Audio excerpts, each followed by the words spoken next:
Her childhood, of course, was idyllic. Partly because she was a child of intensely loving parents, loving towards one another, but also loving towards her and her sister. That bond between the two royal sisters, who one poet rather charmingly described as two royal buds of spring, was a very strong one. And of course, the Duke of York was very keen on that sense of this family as a quartet, and fully supported by his wife. I think that there is certainly something to be said for the fact that the future Queen Elizabeth, the Queen Mother, was appalled by her husband's family, by his own upbringing, by her parents-in-law's parenting, and she rescued him really from a slightly arid emotional zone. And clearly liberated in him loving tendencies from which Princess Elizabeth benefited tremendously. In those days, when the Queen was a young princess, the royal family didn't work nearly as hard as they do now. And the Duke and Duchess of York, her parents, did a certain number of engagements, but they would merrily disappear up to Scotland for about 3 months. And so it was a very, very family-oriented situation. And so I don't think that she had any expectation that she would do anything very much on a national level. Of course, she appeared, and particularly with Princess Margaret, when she came along 4 years later, the two princesses dressed identically. You see them at Silver Jubilee service of George V and things like this, and they were very, very popular. It's interesting that only days after Princess Elizabeth was born, before she even had a name, her grandmother, Queen Mary, via a lady-in-waiting, writes a letter to a friend. In the letter, she says how happy she is at this first royal grandchild. Okay, so Princess Elizabeth is the first royal grandchild of George V and Queen Mary, and that accounts for prominence from the very beginning of her life. But what Queen Mary says is, mercifully, in this case, the sex doesn't matter, of course, because this little baby is the child of a second son, and there is no anticipation that the second son will become king, and therefore no anticipation that any of his children will be queen. Having said that, because of this prominence, from birth, there are people who talk about the little princess as a likely next sovereign. So my understanding would be that though the Queen's parents shielded her from this sort of thing, there must have been something that surrounded her that perhaps, when this finally happened, made it not so surprising. Princess Elizabeth wasn't formally educated as we would understand it, and even during her own childhood there were occasional protests at the lightness of the educational programme that was provided for her. But her mother very firmly felt that one of the outcomes of childhood should be what she described as a store, a sort of kernel, if you like, of happy memories, which would provide one with resources against potential bad times ahead. And goodness, how useful that must have proved to the future Queen. But I don't think that she had any particular expectation. What was rather interesting was that she did spend every April with her grandparents, George V and Queen Mary, at Windsor, very often left there by her parents, and that was a very nice relationship. So what I'm trying to say is it's a kind of very much a family situation until 1936.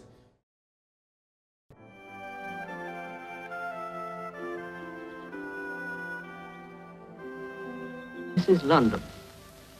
Following bulletin was issued at 9:25. The King's life is moving peacefully towards its close.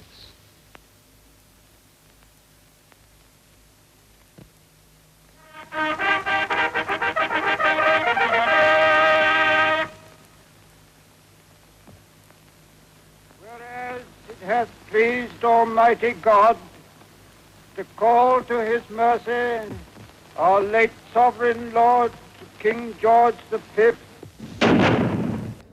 Well, the first thing that happened in 1936, of course, was the death of George V, and the Queen, as a little girl, witnessed the procession for the funeral, and also was in St George's Chapel watching the proceedings. So then after that, she has Edward VIII, her uncle, who is unmarried. Mrs Simpson is around. Nobody's particularly concerned about it because Mr Simpson is also around. But the moment that Mrs Simpson institutes divorce proceedings against her husband, they all begin to get worried. King Edward VIII, the world's most famous bachelor, has often been a best man, but never a bridegroom. At the wedding of the Duke of Kent, King Edward seemed pleased to see his youngest brother march to the altar, but his own wedding march has yet to be written. Today, the American press is filled with rumors of royal romance, of the possibility of King Edward marrying Mrs. Wallace Simpson, the former Baltimore belle. Yesterday, as a girl, she lived in Maryland in this quiet and humble Baltimore home. Tomorrow, she may dwell in Buckingham Palace. King Edward and Mrs. Simpson have been pictured together on many occasions, and in this topsy-turvy world, it may be time for an American woman to marry a British king. Only one man knows the answer, and as yet, he is keeping it a royal secret. But no one expected Edward VIII to abdicate at all, and the family didn't realise what was going on until literally a few days before it actually happened, and it dawned on, the Duke of York that he was going to have to take over. So there comes a moment when he abdicates and he disappears, and at that point the young princess, they were living in right next to Apsley House, 145 Piccadilly. She comes down, she sees an envelope on the hall table addressed Her Majesty the Queen. That's mummy now, she says. She realises, and of course, that she is therefore going to, in the fullness of time, take over, because although they could have had another child, it wasn't very likely. I mean, had they had another child, and had he been a boy, of course, he would have taken precedence over her, but that actually wasn't going to happen. And so the crisis dragged its length until at last, over the radio, a king made a statement telling of an issue already decided. At long last, I am able to say a few words of my own. I have never wanted to withhold anything, but until now, it has not been constitutionally possible for me to speak. You all know the reasons which have impelled me to renounce the throne. But you must believe me when I tell you that I have found it impossible to carry the heavy burden of responsibility and to discharge my duties as king as I would wish to do without the help and support of the woman I love. And now we all have a new king. I wish him and you, his people, happiness and prosperity with all my heart. God bless you all. God save the king. Well, I think it was huge. First of all, of course, they had to immediately move house. They moved into Buckingham Palace, Windsor Castle. They spent Christmas at Sandringham. They were the king and queen. Balmoral was theirs as well. Shortly after that was the coronation, and the young princesses both took part in that, and that would have given a very, very clear indication of the enormity of what had been taken on. So I think it was a huge shock for them. As I say, totally unexpected. No one really up to the last minute thought that Edward VIII would actually abdicate. Nobody abdicated. I mean, James II was the last time that had vaguely happened.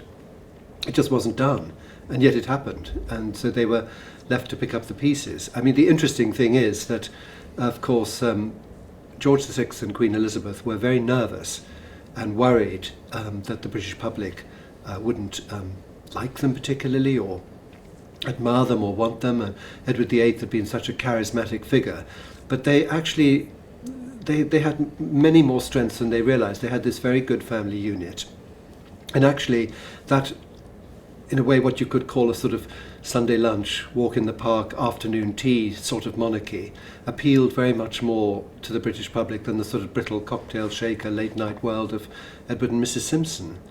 Well, I think the abdication was a huge seismic shock for the country and for the family.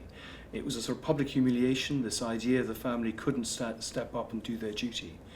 But I think also it was a sense that this monarchy, which was this divine right to rule almost had in since been shattered. And of course it destroyed the family because Bertie had to step up. It wasn't prepared for it. He was not, in terms of his character, really the sort of person who they thought would suit being a king. He had a young family. The Queen Mother always thought that it led to an early death, the pressures of being king. And of course it destroyed the family life that they had. We four, they talked about, and that ended. In February 1936, a magazine called The Sphere told its readers that it was a fairly long odds chance that Princess Elizabeth would ever sit on Britain's throne.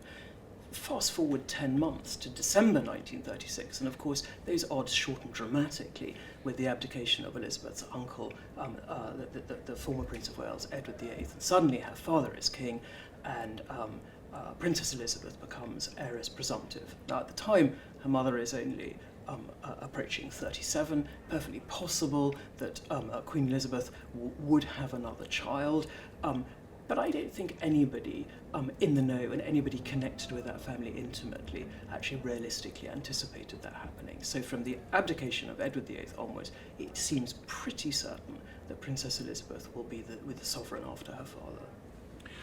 Well, the myth, which continues to this day, is that Duke of Windsor gave up his throne for the woman he loved. I don't think that's quite the story. He was manoeuvred off the throne by courtiers who saw him as totally unsuitable. In fact, they had encouraged all the most dangerous sports, including steeplechasing, in the hope he would die, and that would solve their problems. And they really used Wallace on the scene to move him out.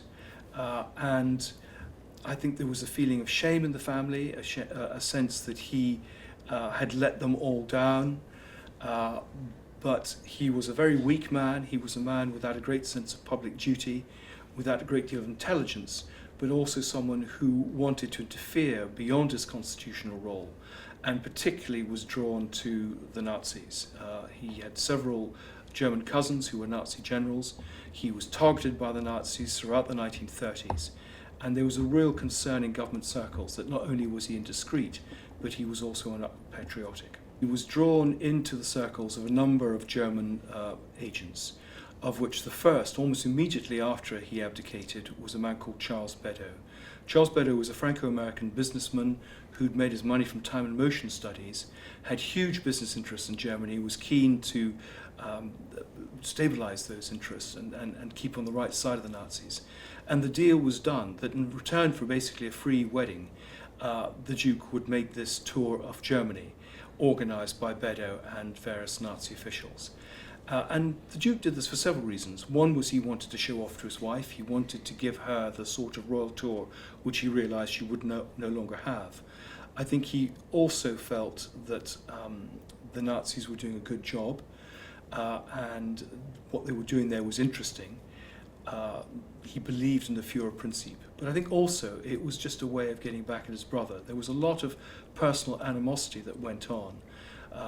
The royal family felt that they'd been let down. He'd actually hidden the amount of wealth that he'd sequestered away during his time as Prince of Wales, and then wanted more money after he abdicated.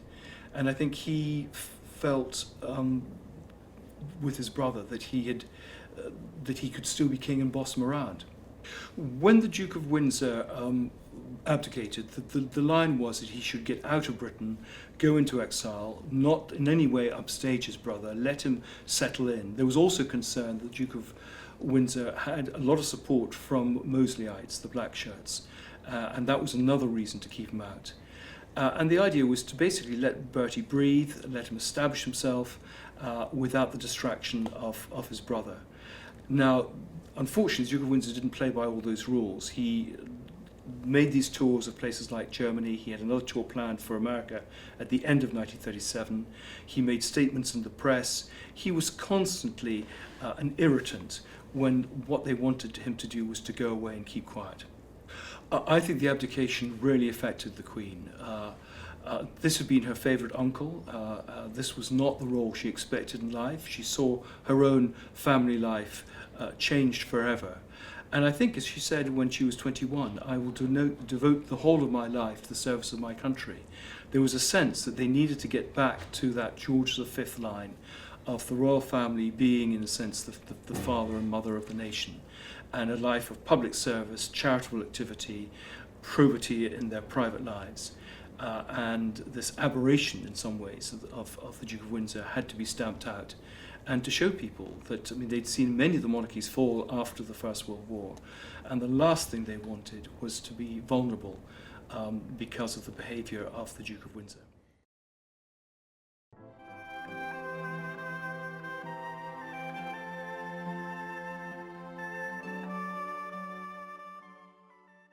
Edward VIII, gave up reigning over 2/3 of the world's population or whatever it was, and took the path of perceived happiness. I sometimes show an image of the Duke of Windsor at the age of 70 with dead eyes, looking absolutely utterly miserable, and juxtapose it with a picture of the Queen at the age of 88 at the State Opening of Parliament with sparkling eyes because she's done her bit. Yes, it was a problem, but actually, to be fair to Edward VIII, he went quietly because I think he wanted to go. He didn't want to stay. He didn't fight his corner particularly. And I think he did actually abdicate as honourably as that is possible to do. He behaved quite badly after that because, having gone away, in a sense, he wanted to come back again and reinvent himself as a younger brother of the sovereign on his own terms. And he realised, death by 1,000 cuts, so that wasn't going to happen. He had let people down and they weren't going to forget it. So the family dynamic must have been quite complicated because they were all quite fond of Edward VIII. I mean, he was a very, as I say, he was a very charismatic character, and the Queen was very fond of him when she was a little girl, but he'd gone. That was it. It seems that central to the Queen's character is a sort of pragmatism. There is an acceptingness that she isn't somebody who fights against inevitabilities. And one gets a sense, looking at the sources, that the moment that life tilts on its axis, that little girl just accepted the altered reality. There are conscious efforts to prepare her for what's coming. From 1940 onwards, for example, the then Queen Elizabeth, later the Queen Mother, takes her two daughters on hospital visits. In 1942, Princess Elizabeth begins independent royal engagements on her own. Her first one, when as Colonel of Grenadier Guard, she reviews the Grenadiers. Princess Elizabeth celebrates her 16th birthday by inspecting, as their new colonel, the Grenadier Guards at a special parade at Windsor Castle. The occasion also marks her entry into the official life of the nation. Her Royal Highness the Colonel walks to the long ranks of guardsmen, followed by the King and Queen and Princess Margaret. Wearing the gold grenade badge of the Grenadiers in her hat, Princess Elizabeth makes her first military inspection. And of course, there's a programme of constitutional history and indeed history lessons with the Vice Provost of Eton, Henry Martin, who is a friend of Princess Elizabeth's great aunt, Princess Alice, Countess of Athlone. I am speaking to you now from Buckingham Palace with its honourable stars. The Queen and I have seen many of the places here which have been most heavily bombed, and many of the people who have suffered and are suffering most. Our hearts are with them tonight. Well, any preparation for Princess Elizabeth was very much interrupted by the war. Of course, since George VI had a pretty horrible reign, because first of all, he's propelled onto the throne. He doesn't know whether he can cope. He has that stammer. He has to do all those things.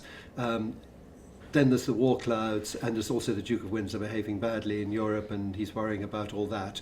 Then comes the war between 1940 and 1945, and it's not very long after that his health breaks down. But I think it's fair to say that the King and Queen were much more preoccupied with the war effort than they were with the education of the children, and I know that Princess Margaret very much resented that. But on the other hand, having said that, she was able to observe her father at work and see what he did and see how he did, indeed see how her mother did things. Mes chers amis, je viens au nom des enfants de mon pays vous remercier des magnifiques cadeaux que vous leur avez donnés au moment des fêtes de Noël. J'espère que vous êtes tous à l'écoute pour m'entendre dire combien nous avons été touchés de votre joli geste et de votre générosité.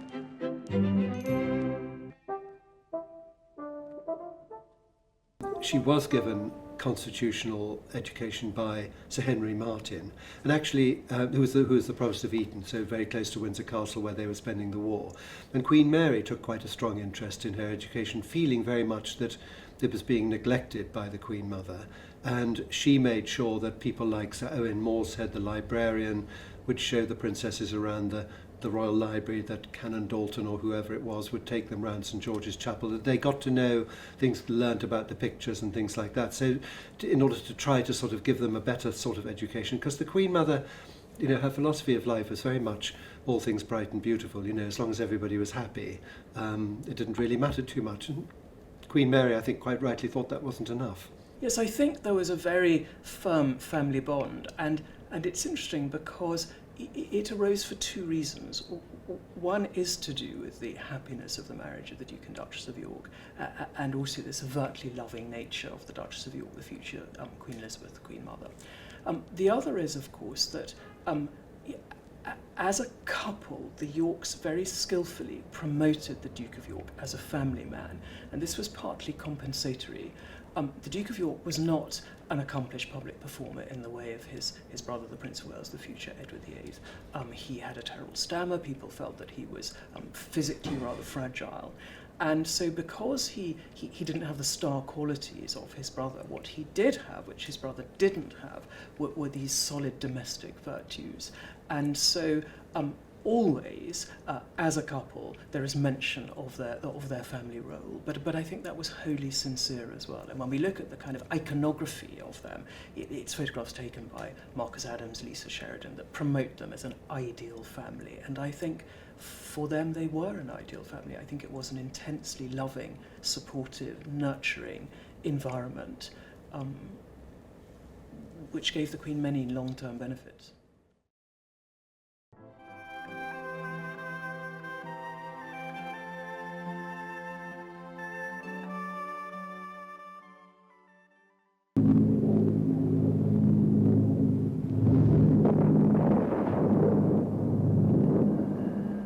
I think the example of both of her parents during those war years really moulded the Queen. Because we all think of her as following in her father's footsteps, which indeed in every sense she has, you know, that sense of duty above all. But perhaps from the Queen Mother, the younger Elizabeth, Princess Elizabeth, she saw something of how just being there on the ground was so important. Queen Elizabeth II would later say, famously, that she had to be seen to be believed. And perhaps she got something of that from her mother. Now, she couldn't imitate her mother's very fluffy, feminine, warm style, both because of her own temperament and perhaps because it's not so appropriate for a reigning queen, a queen regnant, rather than a queen consort. In a sense, Elizabeth II had to be both King George and his wife, the Queen Mother.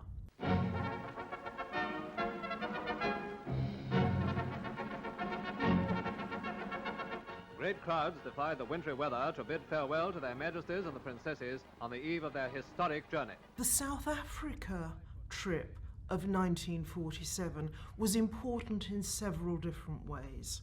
Famously, after the war, the King had said that, you know, he wanted his daughters, poor girls, they've never had any fun. And of course it is true, they had, in a sense, even more than the rest of the nation, led this quite sequestered life at Windsor Castle, with only, I think, a company of the Grenadier Guards for company. But also, of course, they'd never been beyond British shores because of their growing up was done in the war years.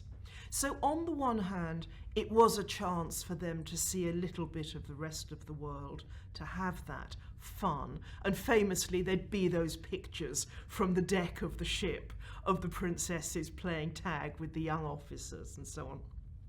But Also, it came at a very important time, both in the life of the Princess Elizabeth and in the life of the wider royal family, if you like, the declining empire. On the one hand, we know that Princess Elizabeth had long set her heart on her kinsman, Prince Philip. On the other, there were some doubts in the royal family about this. Now, in fact, almost certainly in the summer of 46, at Balmoral, Philip had asked Elizabeth to marry him, and she had agreed, subject, of course, to her father's consent. But her parents asked her to wait till after the South Africa tour. Perhaps they thought she was just too young. There was a little concern that Philip, that she hadn't met enough people. There was a little concern that Philip was perhaps slightly raffish, perhaps, slightly domineering. His certainly very dominant uncle, Lord Mountbatten, was a concern. But also the trip was important because obviously in those days after the end of the Second World War, the old British Empire was on the way out. Large parts of it had already crumbled. It was clear that more was to happen. In its place, there could perhaps be, and Queen Elizabeth II would be massively committed to this, a new kind of family of nations, as she said, the Commonwealth. It was, of course, on that trip that Princess Elizabeth turned 21, a huge landmark. So it was from South Africa that she made that enormously famous and significant speech. There is a motto which has been borne by many of my ancestors, a noble motto, I serve. Those words were an inspiration to many bygone heirs to the throne when they made their knightly dedication as they came to manhood. I cannot quite do as they did, but through the inventions of science, I can do what was not possible for any of them. I can make my solemn act of dedication with the whole empire listening. I should like to make that dedication now. It is very simple. I declare before you all that my whole life, whether it be long or short, shall be devoted to your service and to the service of our great imperial family to which we all belong. Now, she clearly took that as a vow. She obviously meant every word. The princess came of age in several different ways on that tour. Courtiers were sort of seeing her really act in public, for almost the first time. They noted with great approval her sense of duty and her passion for timekeeping, the way she'd prod her mother with her umbrella discreetly if she felt that they were getting too far behind the schedule. So in a number of ways, I think, that trip showed Elizabeth coming of age, not only as a princess and future queen, but as a kind of working operative, as someone with her own ideas and ideals of what monarchy should be.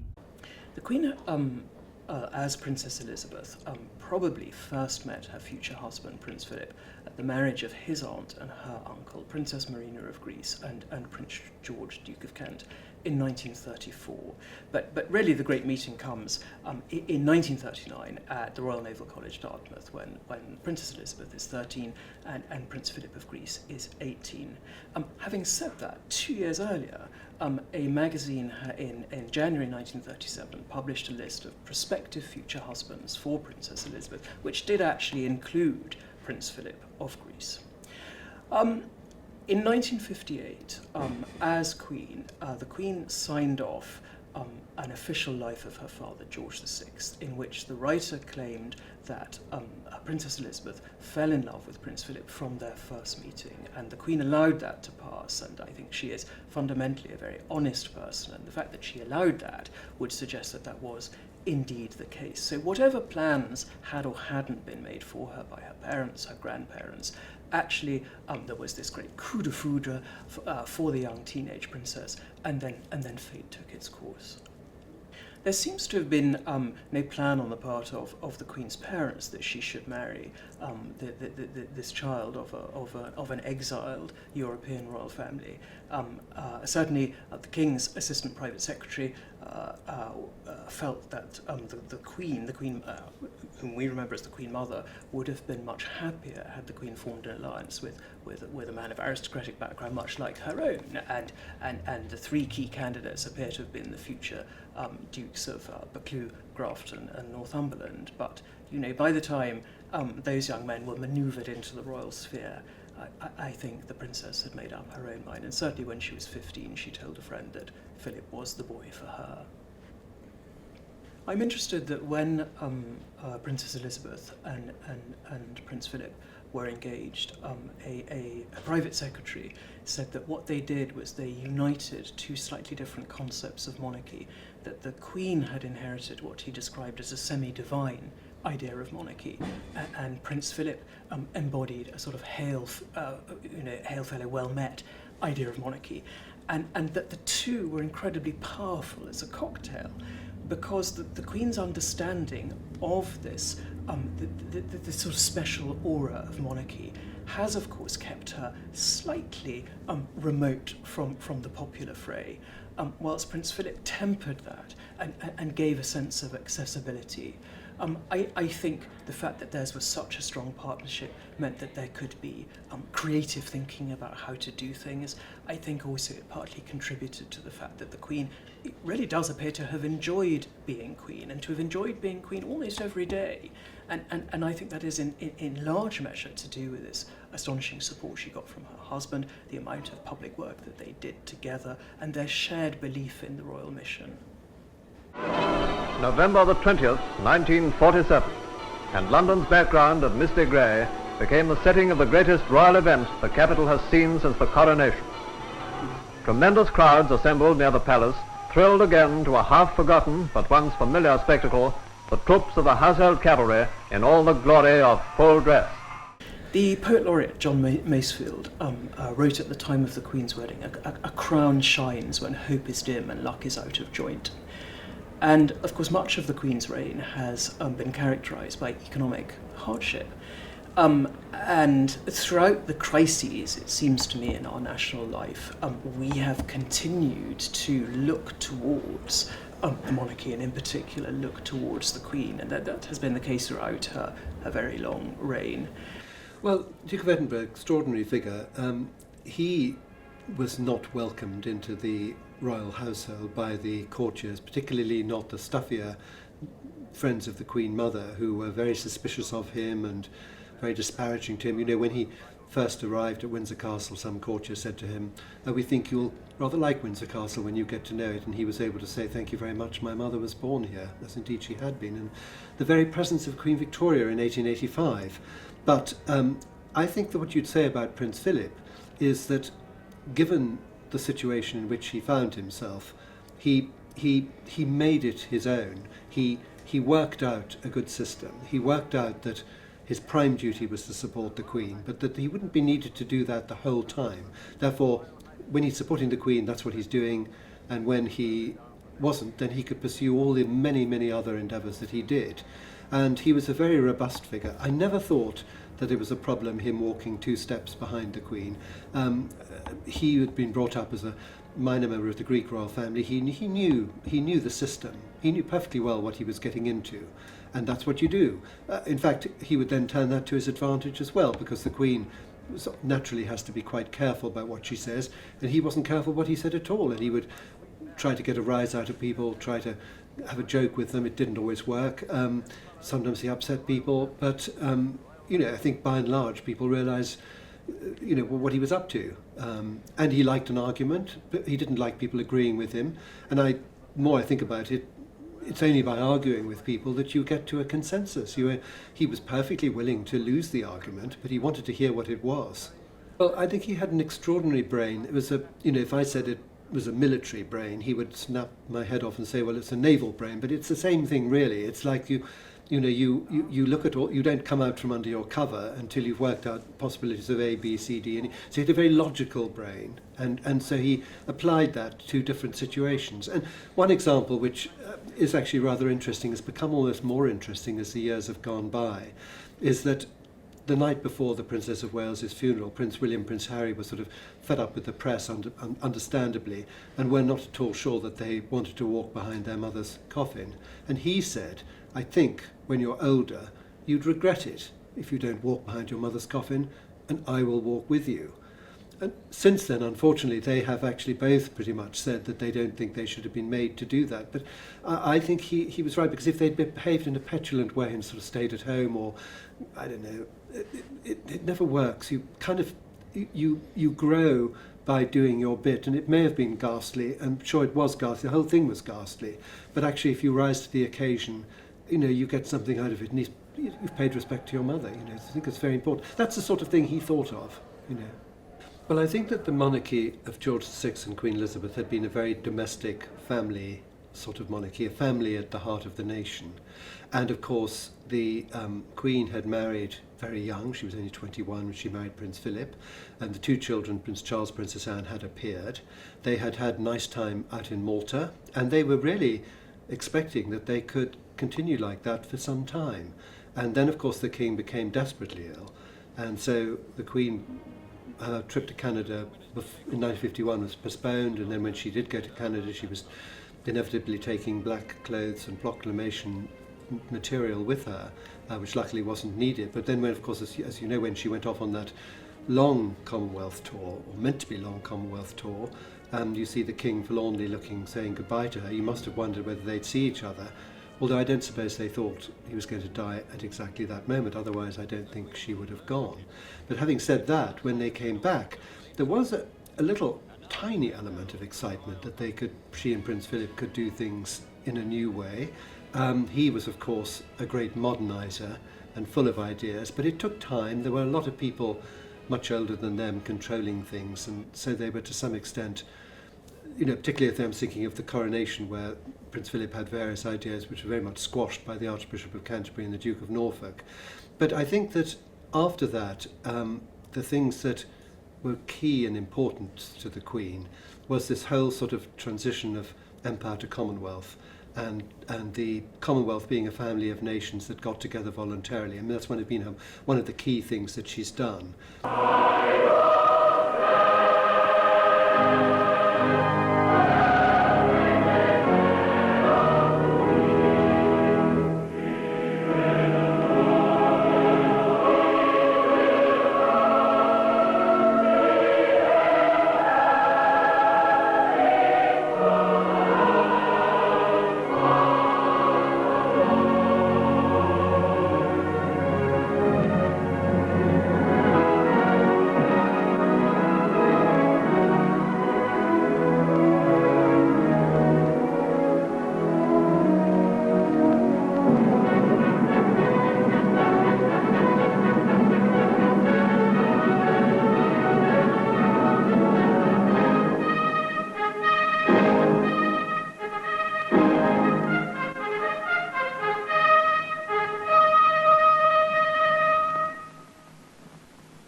Ceremony over. Having withdrawn into the chapel of St. Edward the Confessor, returns to pass in procession through the choir and the nave, and so out of the abbey into the London which waits to receive her.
Understanding is that when Princess Elizabeth became Queen in 1952, she didn't formulate a plan for monarchy, that her focus was fidelity to the example of her father and her grandfather. You know, she was devoted to her father. She greatly admired both her father and her grandfather.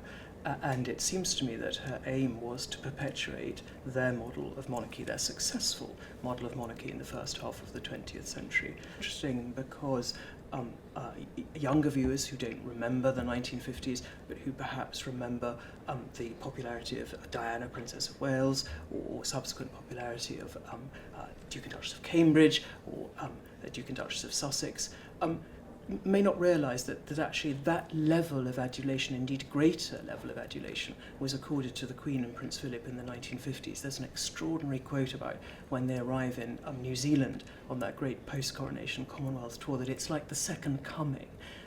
And this is said without irony, because so many people turn out, and the feeling is one of such intense emotion. So the 1950s, certainly the first half of the 1950s, was a period of extraordinary buoyancy for the royal couple. And of course, that level of adulation never lasts, and indeed it didn't last. But there seems to have been a decision, in fact Prince Philip referred to this, a decision not to play to that kind of feeling, but to recognise its possible evanescence, and instead work on developing longer sustainable bonds of affection between sovereign and people. I think the Queen absorbs a concept of the potential fragility of monarchy in the aftermath of the abdication. It is almost certainly the case that neither her grandparents, her grandmother, her grandfather having died, nor her parents particularly spoke to her about their own feelings about what Edward VIII had done at that particular moment. But she must have absorbed the idea that this had put the family in crisis. It had, after all, altered both her own destiny and that of her parents, who were reluctant sovereigns in the first instance. And of course, by the time the Queen becomes king, it becomes Queen, it's only 16 years after the abdication, and a sense that George VI had really concentrated very hard on steadying the ship, but that the ship could become unsteady potentially. So I think the Queen possibly, that there is always this, early on this slight sense of nervousness, that this is more fragile as an institution than certainly we may subsequently feel. I think the family thing was very important, and if you look at the photographs, you'll see lots of pictures of them sitting at Balmoral, you know, Prince Philip and the Queen and the first two children and so forth. And then, of course, you know, later on come the second two children, which was, I think, easier for her because by then she was more assured as a working monarch, if you like. Since the 1960s, every institution in Britain associated with authority, parliament and politicians, the church, police and the judiciary, you know, even teachers, have all been downgraded in terms of the respect that the average person pays to them. And yet the Crown has suffered no similar diminution of respect. And you know, that is the Queen's achievement, and it is a remarkable achievement. I'm also mindful of a quote in the Zambia Daily Mail in 1979 when the newspaper referred to the loving heart of the Queen. Now, at the time, it was making a point against Mrs. Thatcher, and it was comparing these two women, this very tough Prime Minister and a rather softer sovereign. But that sense that I think we have, that the Queen loves this country, that she loves the Commonwealth, that she loves the people of this country and the Commonwealth, that she loves her duty towards them, is a wonderfully powerful thing, and of course keeps her, you know, at the heart of our national life, within our national affection, perpetuating a relationship that people have commented on in the past. So, for example, one of Prince Philip's uncles, Prince Christopher of Greece in 1938, wrote about the loving relationship between Crown and people in Britain, which he identified as a uniquely British thing. And of course, part of what the Queen has done is to sustain that bond of affection.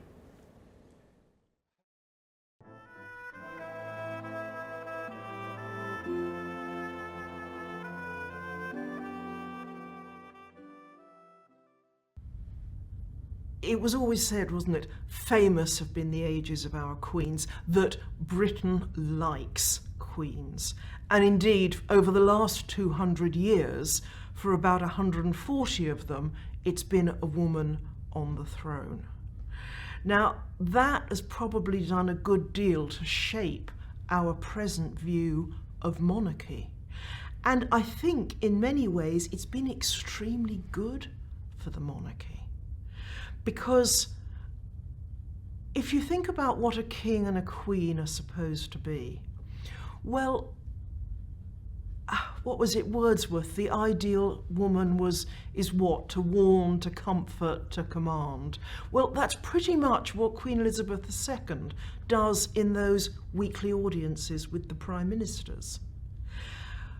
A queen traditionally has supposed to be, you know, gracious, smiling, intercessionary, you know, a figure of kind of peace and comfort. That works with our modern idea of a constitutional monarchy. A king, historically, is supposed to be, well, forceful, commanding, scary in a good way, and that really doesn't play so well for the late 20th, let alone the 21st century. I think in some ways it's unfortunate for the monarchy that it looks as if the next three incumbents of the throne will all be male, even if perhaps, you know, ideas of masculinity are changing and ideas of monarchy with it. It was Prince Albert and Queen Victoria who rewrote the image of the monarchy, if you like, to make it very much an influence on the royal family. The idea was that the royal family was meant to embody the best of every family in Britain. Now that works very well with having a woman on the throne, because again, historically, traditionally, that's where women's place has been. Men have been supposed to be out there, leading armies into battles, making speeches before Agincourt. And so, in one way, this emphasis on family has become a great blessing for the monarchy. In another way, of course, it's a trap. Because when the family, this royal family, starts to look rather less like an idealised reflection of family life, and heaven knows that's happened enough over the last decades, then it risks really throwing into question the whole reason for the monarchy. Group Captain Peter Woolridge Townsend, CVO, DSO, DFC and Bar, mentioned in dispatches, former equerry to Her Majesty. But he is also the man the world has been talking about more and more over the past 2 years.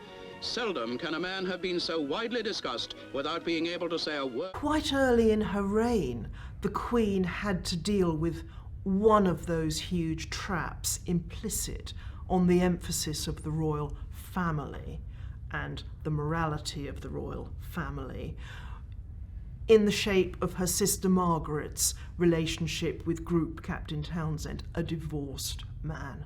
This Margaret's situation, which is that she wanted to, or appeared to want to marry Group Captain Peter Townsend, who had been a Battle of Britain pilot, highly decorated, everything about him in a way perfect, except for the fact that he was married with 2 boys. And as Tommy Lascelles said to him, it's not as though you're a teenager, you're a man and considerably older than the princess. You were put into a position of responsibility, and and you have a wife and 2 sons.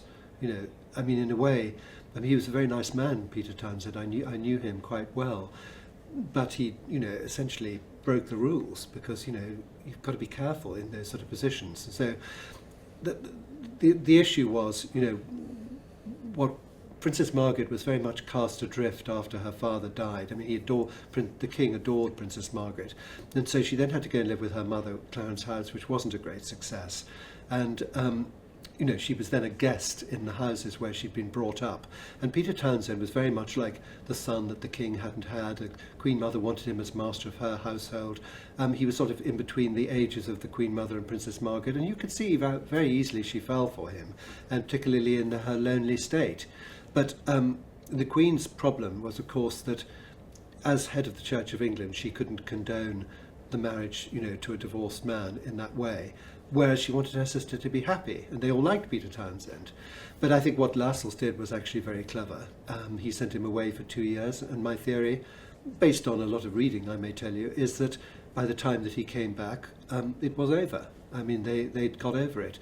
And I do know that Princess Margaret felt that the British public had taken such a keen interest in this that she needed to say something. So that's why you got all those statements about mindful of, Christian teaching and public duty, etc., that she was not going to marry Peter Townsend. But the Queen did not forbid Princess Margaret to marry Townsend at all. That's a myth. Of course, made worse by that ridiculous series The Crown, which likes to twist everything around to its own advantage. But Princess Margaret wouldn't have been able probably to have retained, she might have been able to retain her title. She probably wouldn't have retained her civil list allocation. She might have had to move into private life. But I think the whole thing was over by then anyway. So it was kind of it's a very complicated saga, but it must have been very difficult for the Queen, certainly. The Princess Margaret Peter Townsend situation was extremely difficult for a very young Queen, because she'd always been protective of her sister. Her father had always been very conscious that one would be queen, one wouldn't, but that should not be made apparent to them. But here the Queen had this dilemma. It was a very notable instance of the Queen having to choose between her role as head of state, with everything that implies about, the views of the Church of England on divorce, and her role as a loving sister, the family and the firm. Basically, she chose the firm, as she always would do.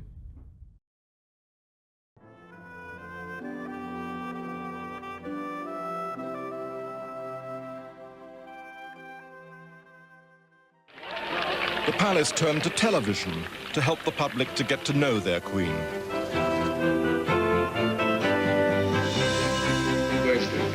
For the first time, cameras were given special access for a whole year. The film Royal Family was a phenomenon. Terribly rude words. It is extremely difficult sometimes to keep a straight face. When the Home Secretary said to me, there's a gorilla coming in. So I said, what an extraordinary remark to make, very unkind about it. anybody. And so, you know, I stood in the middle of the room and pressed the bell and the door was opened. And there was a grown-up. And I had the most terrible trouble in keeping, you know, he had short body, long arms. And I had the most appalling trouble. We're very worried the sort of way that the Queen and Prince Philip, but mainly the Queen, were sort of people they appeared to be on television. It wasn't at all what they were really like. And, you know, they appeared rather wooden and not very amusing, and their sense of humour never came over. And it did strike me what a pity this was, because, you know, they simply weren't like that. And that's why originally I suggested to Prince Philip and then later to the Queen that what about having a film made? Well, of course, the crew were apprehensive. You know, we didn't know what to expect, and not in fear and trembling, but we're quite, you know, not worried about it either. But it must have been on the Queen's side as well, because up to then, she had never experienced anything like that with, you know, film crews tramping around the palace, or a film crew. So it must have been quite a unique experience for her as well. Suddenly, the Queen found herself there with a microphone just a couple of inches above her head, which came as a considerable shock to her. And she did take a bit of time to get used to that. I think I concerned her, but very, very, very short time. She was very professional at it.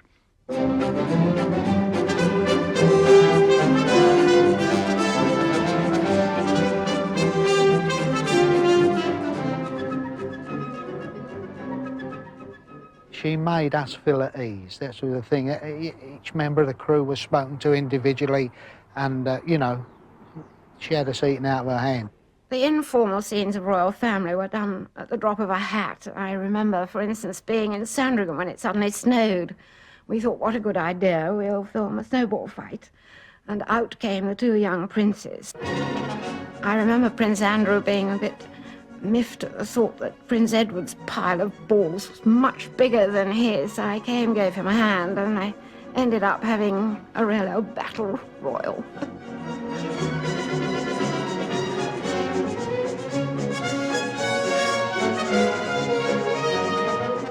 We went back again to do a Christmas broadcast, and of course the Queen came into the room and she said, "I hope you gentlemen all received your photographs." So all the chaps, Edwards and that, said, yes, thank you very much. I said, well, you do realise you've put us in a very embarrassing position by sending us those photographs.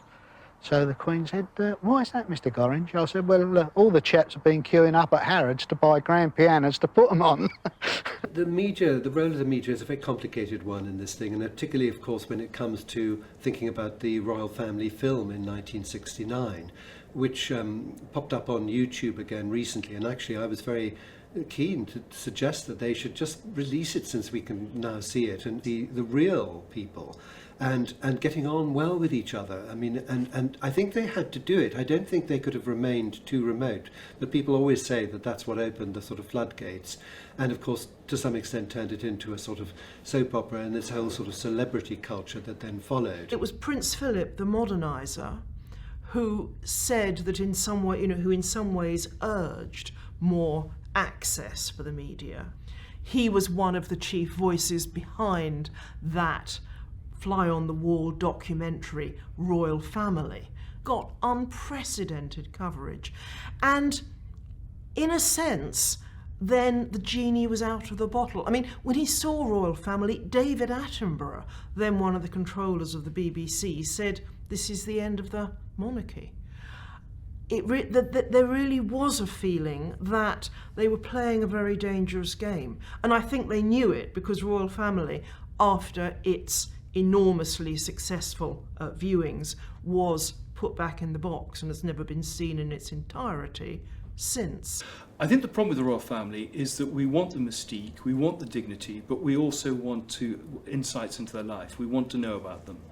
And I think Kate and William get the balance absolutely right. Somehow they seem very approachable without being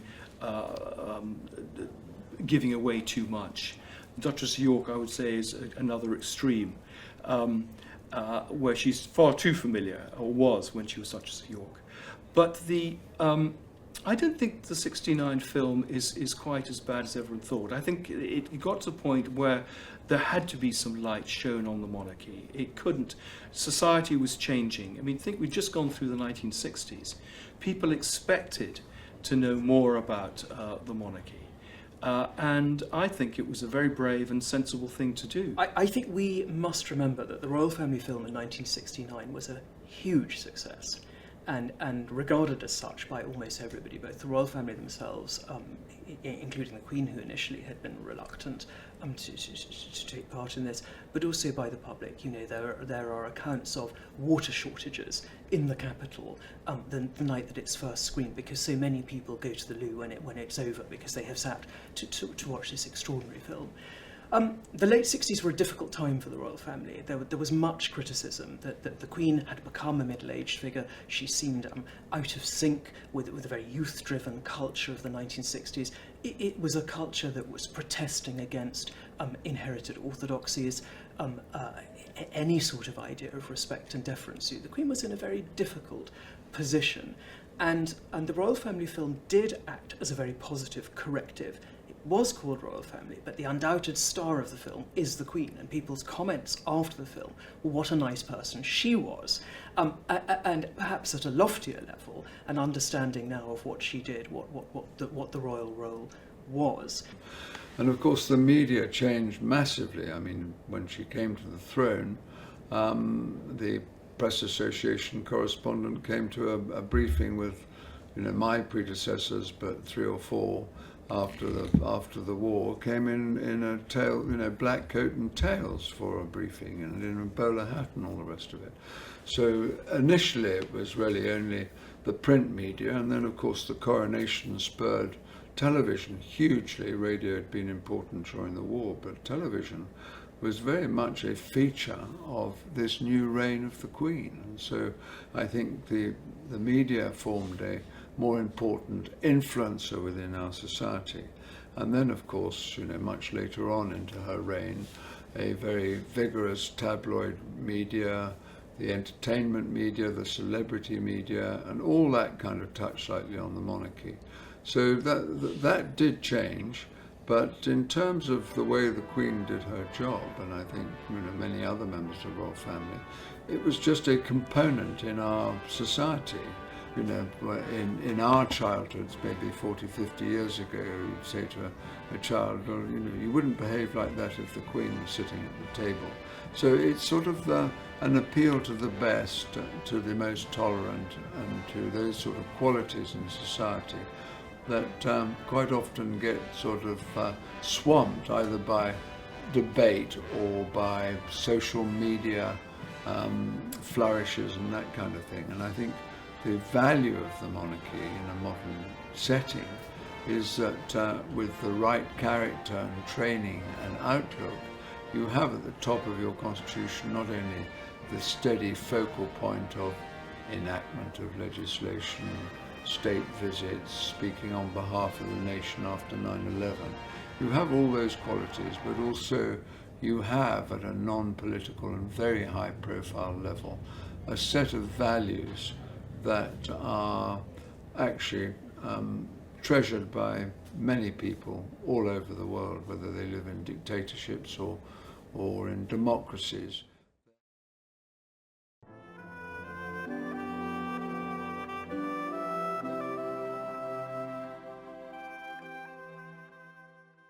I think that whole period of 92 to 95 was a very difficult time in family terms, I suppose, in terms of the professional job of advising the Queen and informing the media of all the engagements and fixtures, visits and so on, why they were being done and what was the purpose, was something that, you know, went on regardless of whatever was happening privately. But I think, you know, the difficulties in the family in the mid-1990s with the separation of the Prince and Princess of Wales, of the Yorks, confirmation of Princess Anne's divorce, that was that's something everyone expected, so it wasn't controversial. But I think having the private lives of the royal family being trawled over by the media, I think was difficult.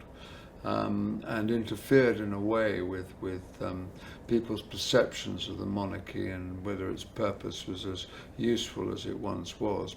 I suppose a prime example is 1992, the Queen's Annus Horribilis impacted on the institution of monarchy. There were all sorts of people asking all sorts of questions. Is the monarchy relevant? At the end of the day it is, because the monarchy has survived. But there were all sorts of things happening that were nothing to do with the Queen. Charles and Diana in India, Diana at the Taj Mahal on her own, Charles in Bangalore delivering a keynote speech in the hope of selling British exports. That's what visits were all about. What else did we have? We had Seville Expo, we had Diana going off to Egypt on what should have been a very, very worthwhile tour. But everything she wanted to do, everything we had in the programme, the Egyptians dismantled and said, no, you can't go to a women's hospital, you can't do this, you can't do that, and it ended up as tourism. So what was the point? We had Anne finally divorcing Mark Phillips.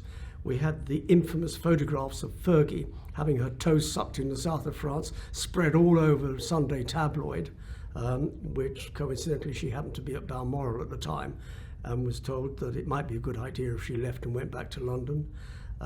We had Andrew and Fergie's separation, Charles and Diana's separation, Diana talking to Andrew Morton, not directly but indirectly. Andrew Morton book Diana Her True Story.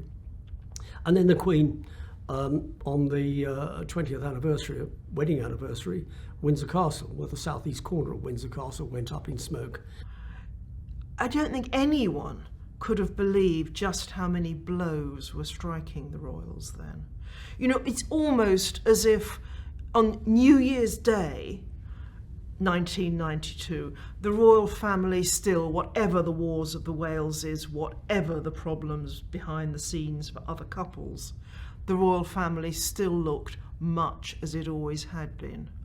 By the end of it, not only was, you know, their historic home partly in ruins, there were demands that they should pay taxes, and the entire world knew that the marriages of three of the Queen's children were in tatters.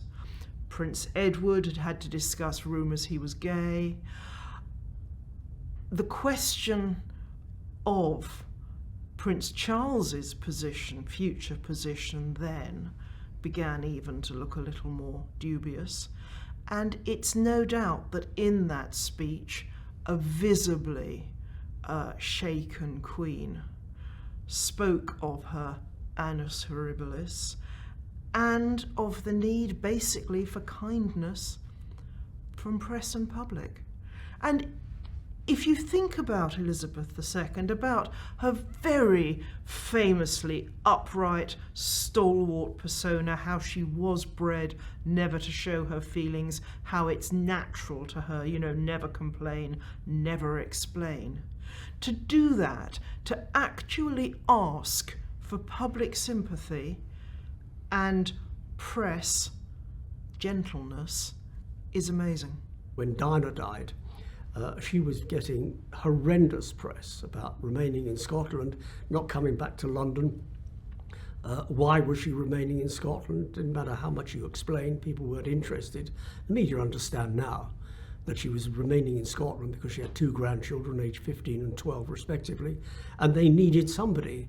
And the Queen and Prince Philip, with very secure heads on their shoulders, were able to deal with the problem. Why hasn't the Queen said anything? Well, she was going to say something. She was going to pay tribute to Diana, but in her time. She does everything in her time, not to order, and her timing is usually very perfect.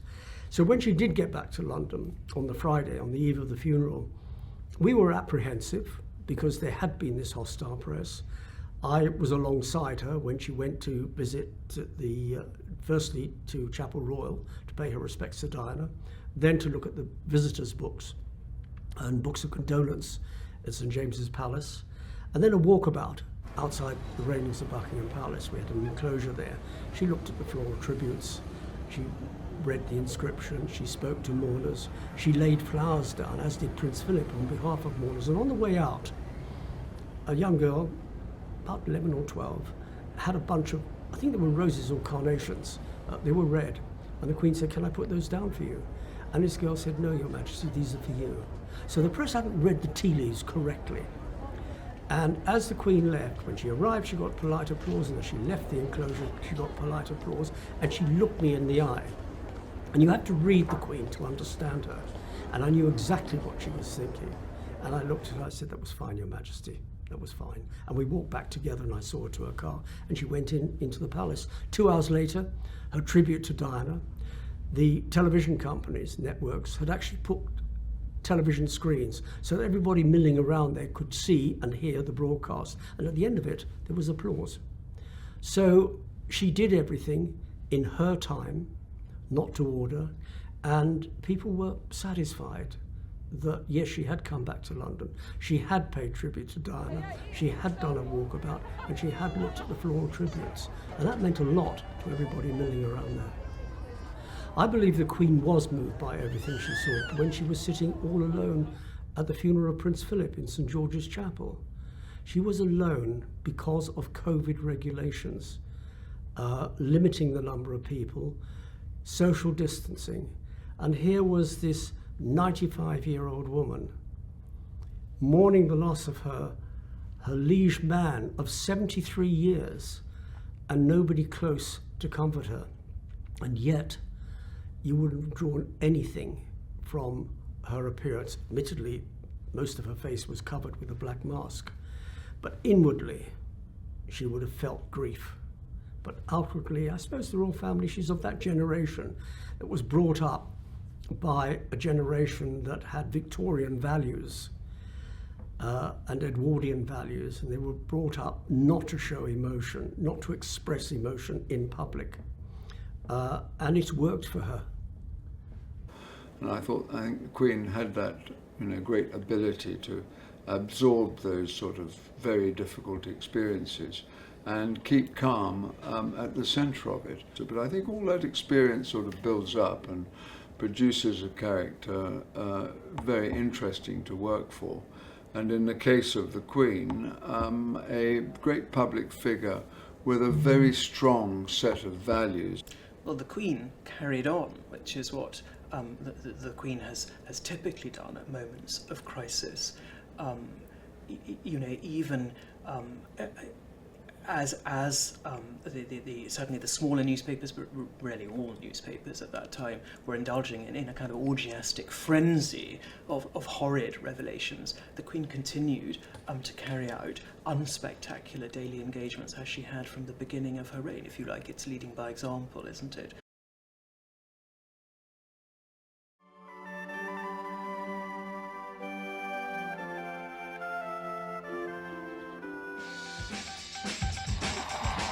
It is the summer of 2022, and the whole of the country seems to be celebrating the Platinum Jubilee of Queen Elizabeth II.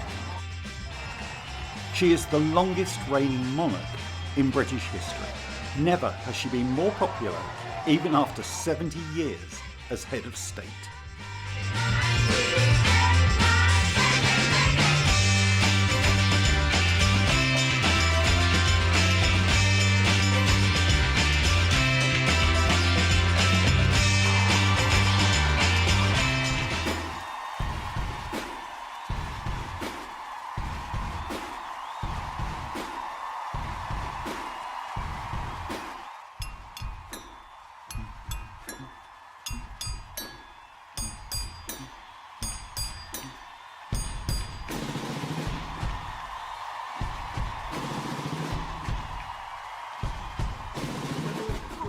Moments. The one was when the Queen herself appeared on the balcony of Buckingham Palace. Now, she's done that so many times in her reign, but this one felt different, partly because COVID, of course, meant that she hadn't been able to be there in person, but also that glorious skit with Paddington.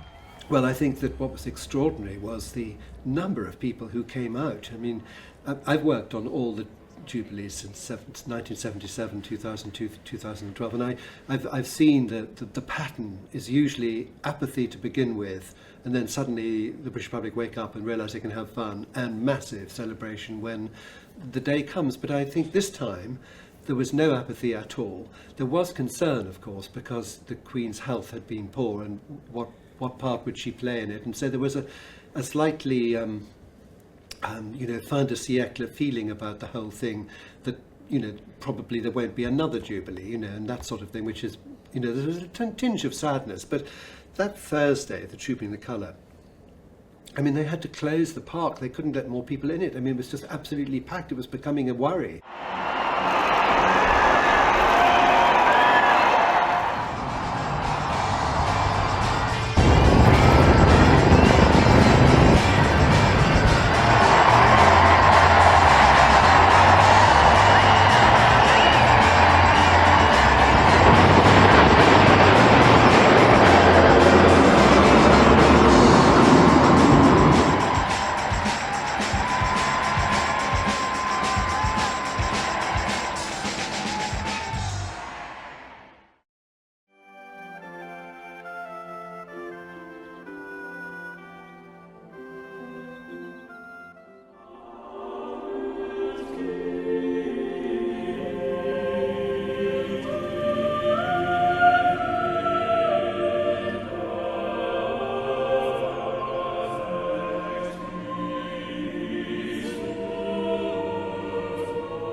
History will look and remember the Queen for a long, long time, because we are a country of almost 70 million, the United Kingdom that is, a Commonwealth of billions, and everybody has probably grown up with Queen Elizabeth II.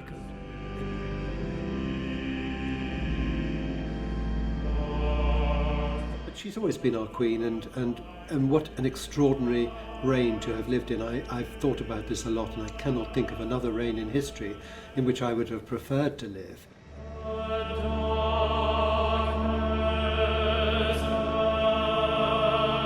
And actually, the Queen kept going, no matter how rough things got during COVID, when the Queen made the broadcast, the key broadcast during COVID at Easter and then at Christmas 2020. And her very gentle, quiet way of saying, look, these are hard times, but things will get better. We shall meet again, we shall see our friends again, we shall be in with our families again. I think people thought, well, she's saying that because she believes it. She's not trying to pour balm on our wounds. She's actually expressing a philosophy that you need to be looking forward, you need to be open, you need to be compassionate. You need to be helping other people who are worse off.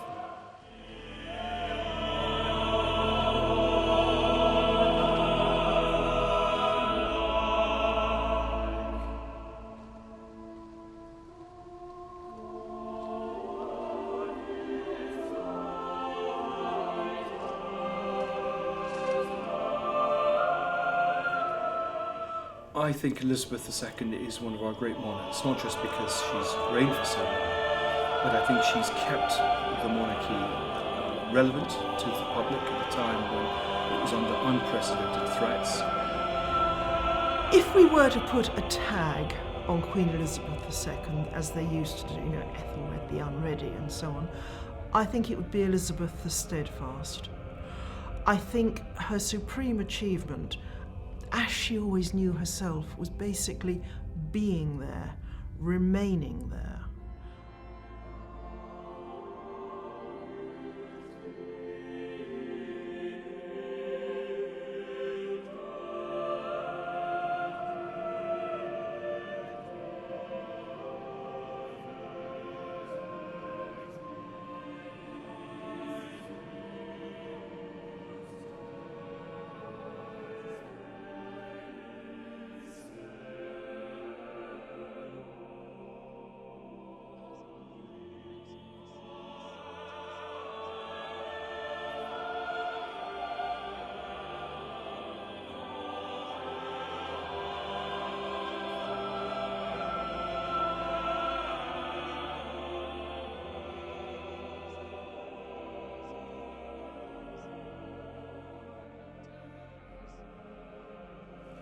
Well, I think that historians would be very foolish if they did not consider that it was one of the greatest reigns that has ever been in this curious, changing world.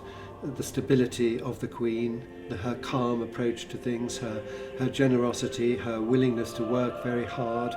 Her philosophy, as I understand it, is do your best every day and say your prayers at night. She has been known to say that, and it's not a bad philosophy, actually.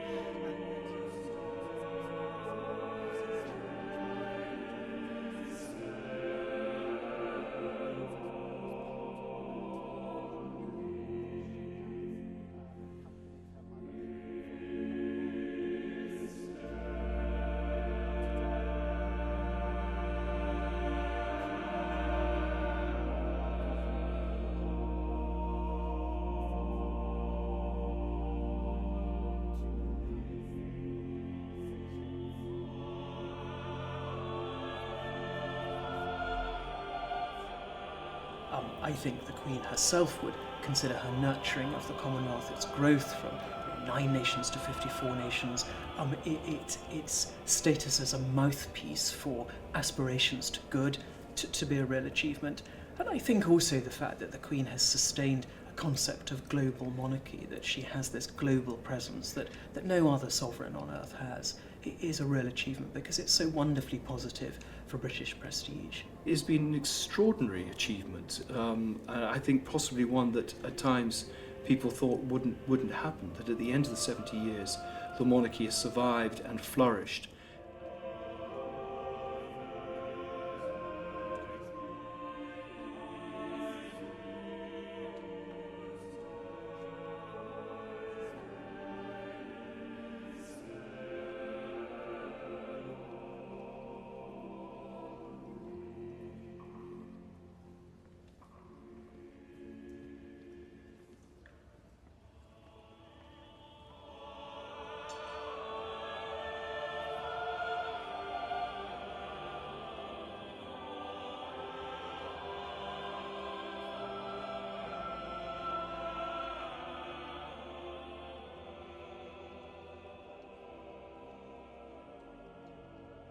Queen has been absolutely extraordinary from the moment that she took the crown after her father's death in 1952. She has devoted herself to the country and to the Commonwealth.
It's been a long, long journey. If you think of all the places she's been, all the people she's met, all the charities she's supported, all the regiments she's done, all the ministers she's talked to, all the different issues she's had to deal with, all the different problems that have come up, not only with her family, but with other things, the things she has to think about, which we don't have to think about, which concern her. I think she's been absolutely remarkable.